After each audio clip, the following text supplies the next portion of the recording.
Salve. Banyak orang, termasuk umat Katolik sendiri, merasa bingung atau bahkan curiga setiap kali mendengar kata indulgensi.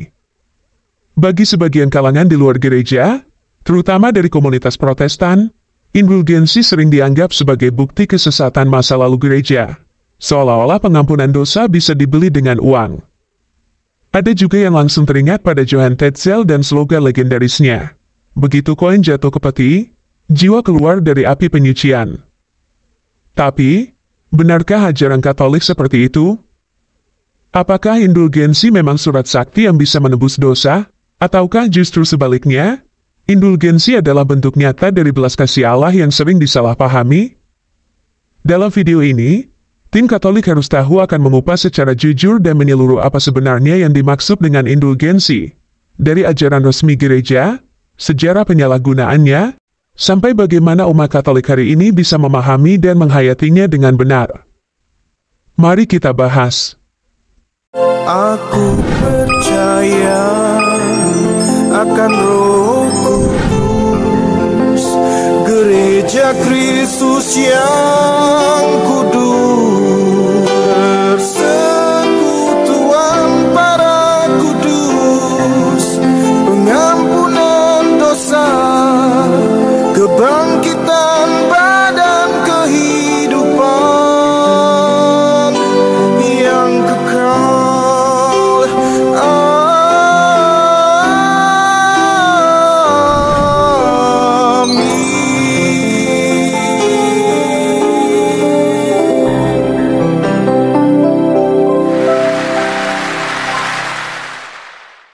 Salah satu ajaran gereja Katolik yang paling sering disalahpahami, bahkan diputarbalikan, adalah indulgensi. Tidak jarang, saudara-saudari kita dari kalangan Protestan menganggap indulgensi sebagai bentuk jual beli dosa atau pengampunan yang dapat diperoleh dengan membayar sejumlah uang. Sebagai orang Katolik, saya perlu menjelaskan bahwa ini adalah pandangan yang keliru dan tidak mencerminkan ajaran resmi gereja. Mari kita lihat terlebih dahulu, apa itu indulgensi menurut ajaran resmi gereja Katolik. 1. Katekismus Gereja Katolik 1471. Indulgensi adalah penghapusan siksa-siksa temporal di depan Allah untuk dosa-dosa yang sudah diampuni. Warga beriman Kristen yang benar-benar siap menerimanya, di bawah persyaratan yang ditetapkan dengan jelas, memperolehnya dengan bantuan gereja, yang sebagai pelayan penebusan membagi-bagikan dan memperuntukkan kekayaan pemulihan Kristus dan para kudus secara otoritatif. Ada indulgensi sebagian atau seluruhnya, bergantung dari apakah ia membebaskan dari siksa dosa temporal itu untuk sebagian atau seluruhnya. Indulgensi dapat diperuntukkan bagi orang hidup dan orang mati. Lihat Konstitusi Apostolik Paus Paulus VI, Indulgentiarum Doctrina, Norma 1-3. 2. Kitab Hukum Kanonik 992, indulgensi adalah penghapusan di hadapan Allah hukuman-hukuman sementara untuk dosa-dosa yang kesalahannya sudah dilebur, yang diperoleh oleh orang beriman Kristiani yang berdisposisi baik serta memenuhi persyaratan tertentu yang digariskan dan dirumuskan. Diperoleh dengan pertolongan gereja yang sebagai pelayan keselamatan, secara otoritatif membebaskan dan menerapkan harta pemulihan Kristus dan para kudus. Jadi, indulgensi adalah penghapusan hukuman temporal akibat dosa yang telah diampuni. Ini berarti bahwa seseorang sudah terlebih dahulu bertobat dan menerima pengampunan dalam sakramen tobat, namun masih perlu dimurnikan dari akibat dosa tersebut. Dalam spiritualitas Katolik, dosa meninggalkan dua bekas. Satu adalah kesalahan moral, yang diampuni dalam sakramen pengakuan dosa, dan satu lagi adalah dampak atau akibat dari dosa yang perlu diperbaiki, baik di dunia maupun setelah kematian, di dalam purgatorium. Indulgensi merupakan rahmat yang membantu proses pemurnian itu, sebagai bentuk belas kasih Allah melalui gerejanya. Dasar Alkitabiah untuk indulgensi bukanlah ciptaan belaka. Kitab suci menunjukkan bahwa dosa memiliki konsekuensi yang tetap walaupun telah diampuni. Dalam 2 Samuel 12, dosa Daud diampuni oleh Tuhan, tetapi ia tetap menerima hukuman berupa kematian anaknya. Dalam 1 Korintus 3 ayat 15, Rasul Paulus mengisyaratkan adanya keselamatan yang didahului oleh pemurnian seperti melalui api.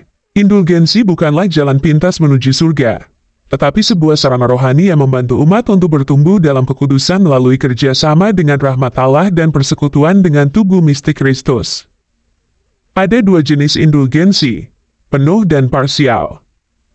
Indulgensi penuh menghapus seluruh hukuman temporal, sedangkan yang parsial hanya sebagian. Untuk menerima indulgensi penuh, umat harus memenuhi beberapa syarat, menerima sakramen tobat, menyambut komuni kudus, berdoa menurut intensi paus, tidak terikat pada dosa apapun, dan melakukan karya yang ditentukan oleh gereja.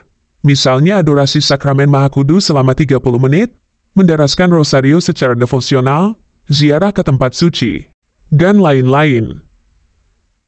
Kesalahpahaman Protestan tentang indulgensi.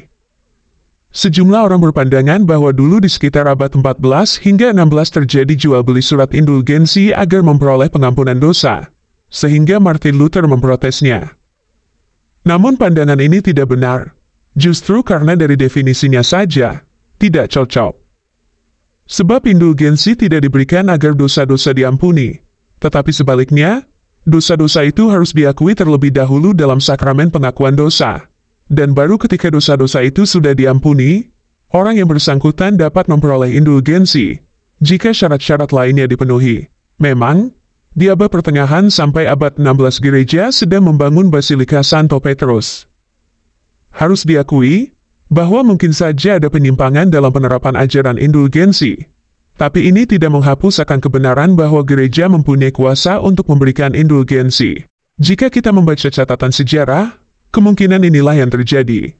Paus Leo ke-10, tahun 1513 hingga 1521, memberikan indulgensi kepada orang-orang yang memberikan sumbangan untuk pembangunan Basilika Santo Petrus, namun pertama-tama bukan karena memberi uang, melainkan karena mereka melakukan perbuatan amal kasih, yaitu untuk mendukung seluruh jemaat agar memiliki rumah ibadah untuk menyembah dan memuliakan Tuhan.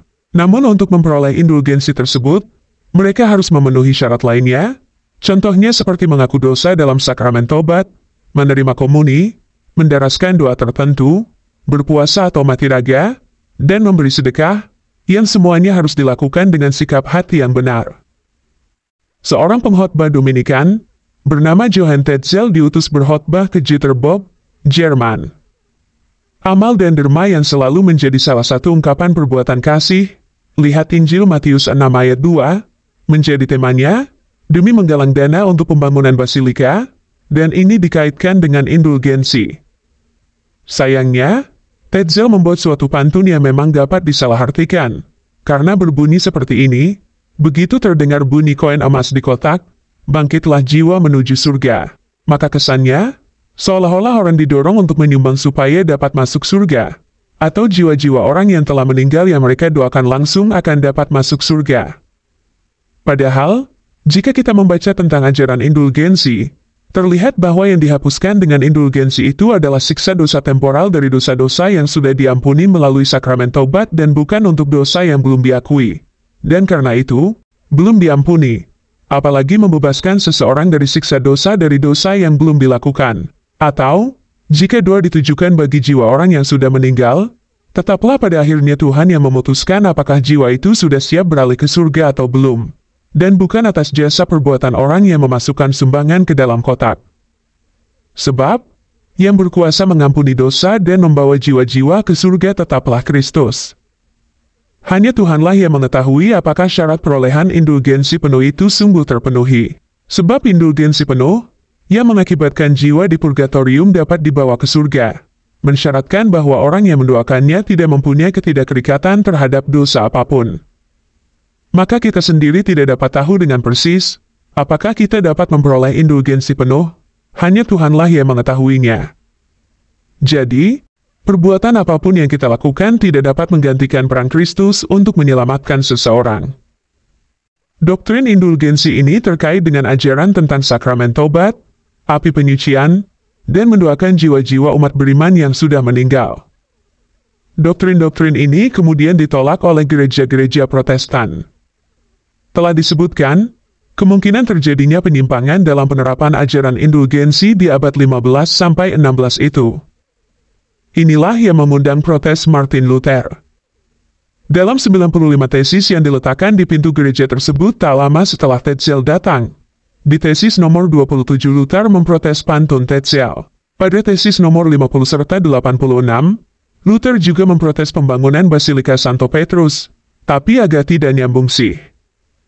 Meskipun demikian, Luther sendiri sebenarnya tidak menolak prinsip pengajaran tentang indulgensi.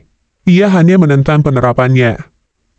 Tesis nomor 49 membuktikan hal ini, di mana Luther mengatakan bahwa indulgensi sebenarnya berguna.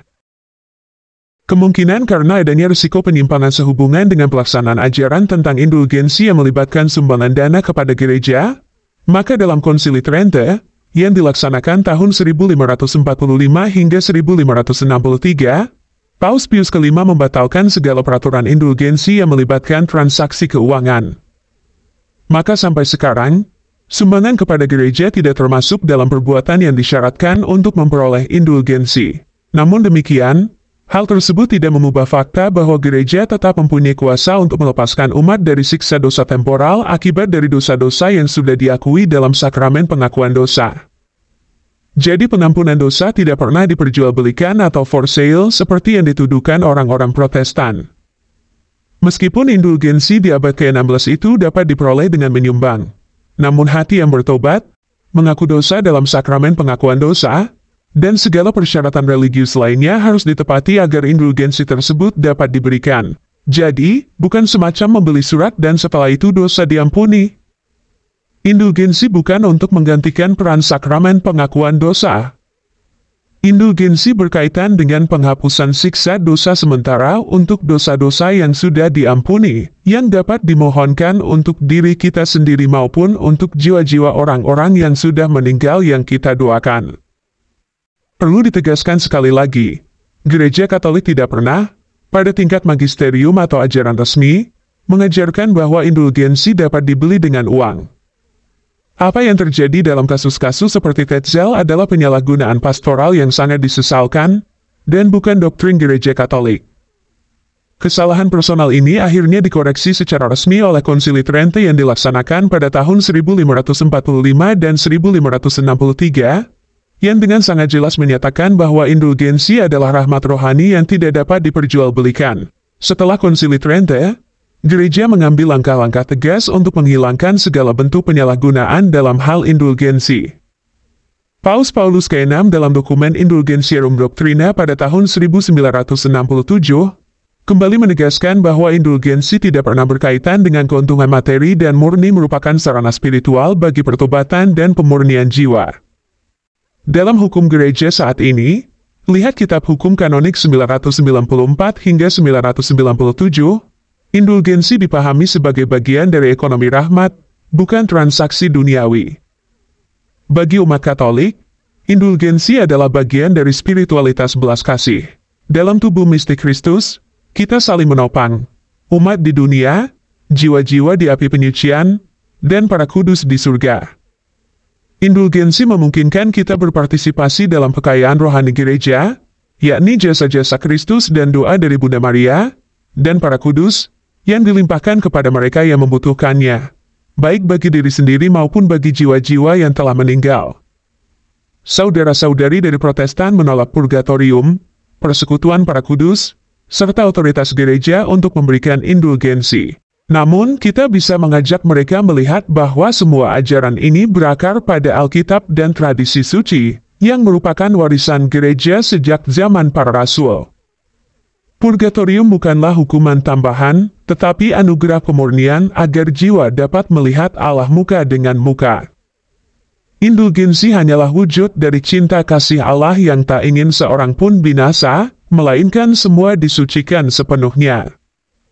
Sebagai penutup, marilah kita menyadari bahwa indulgensi bukanlah bentuk manipulasi rohani atau pelarian dari tanggung jawab moral, melainkan sarana kasih karunia. Gereja Katolik, sebagai ibu dan guru, tidak hanya mengajarkan, tetapi juga memelihara umatnya dalam perjalanan menuju kekudusan. Indulgensi adalah satu dari sekian banyak rahmat yang menunjukkan bahwa Allah menghendaki kita bukan hanya diampuni, tetapi juga dipulihkan sepenuhnya dalam cintanya. Tuhan Yesus memberkati. Aku percaya akan Roh Kudus, Gereja Kristus yang